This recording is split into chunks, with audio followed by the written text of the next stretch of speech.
Hello racing fans, and what a brilliant first day it was at Royal Ascot. The weather, the royal procession, and our J Seller giving you 2 winners and 2 seconds. Nice. Of course she's got me in for Wednesday's YouTube production, as there's a bit of prep for her for Ladies' Day on Thursday. Not so much prep needed is Barney's guess, but I'll leave that sort of thing to the younger ones. Now, as usual, let's get the handicaps out of the way. In the Royal Hunt Cup, it could be that Roger Varian's My Cloud is a group horse lining up in a handicap, but in such a big field, he does look a skinny price. I do like the appeal of Rafe Beckett's Kirat, 6th in the Britannia over course and distance at last year's Royal Meeting, and, after just getting pipped on He-Line by Hickory in the Victoria Cup here last month, he should be fully tuned up for this. On fast ground that will suit. For the Kensington Palace, I'll trust Saffie Osborne to get a nice run from stall 1 on Sky Safari. She can aim straight at the winning post, keeping this Zoo Star filly out of trouble so she doesn't get as lit up as she did last time out at Salisbury, when she burnt her chips too early. I suppose that the main threats are John and Thady Gosden's Rainbow's Edge, going in the Royal Silks, and Harry Charlton's Arola, who will be better at this trip. Wednesday's nap is the Globetrotting Cinderella's Dream, who makes plenty of appeal for the Duke of Cambridge. Just look at a replay of her imposing win in the Dahlia Stakes at Newmarket last month to see why she's topped the anti-post markets this week.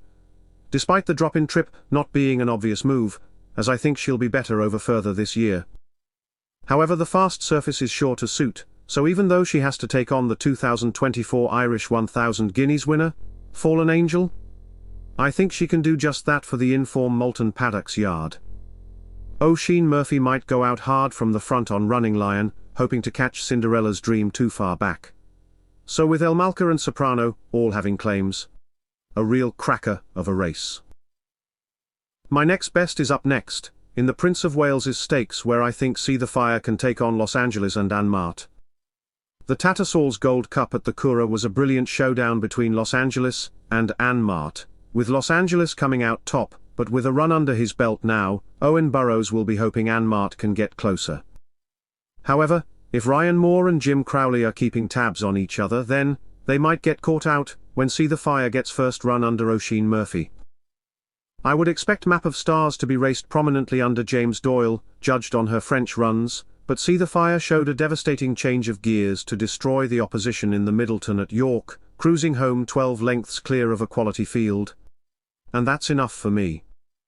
John and Thady Gosden's Ombudsman can only come on for his run in the Brigadier Gerard, and completes the list of possibles. But See the Fire is the one they all have to look out for. The Queen Mary gets things off to a start on Wednesday, and it looks that last year's winning team, Carl Burke, Wathnan Racing and James Doyle, that all combined to win with Leovanni, can do it again with Zelina.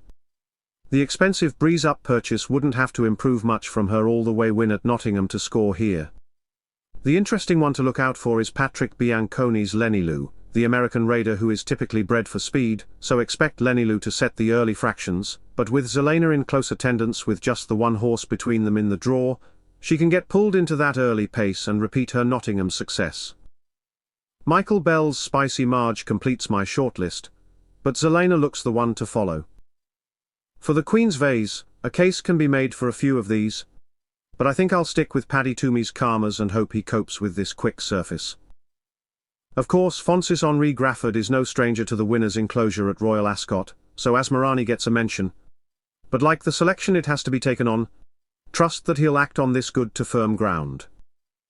With Ryan Moore aboard, Shackleton looks like Aidan O'Brien's first string, but Karmas has form over this sort of trip, so gets my vote.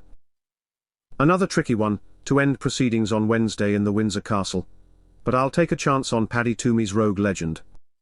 This Havana Grey colt has won on good ground, back home in Ireland, but is unproven on this zippy surface.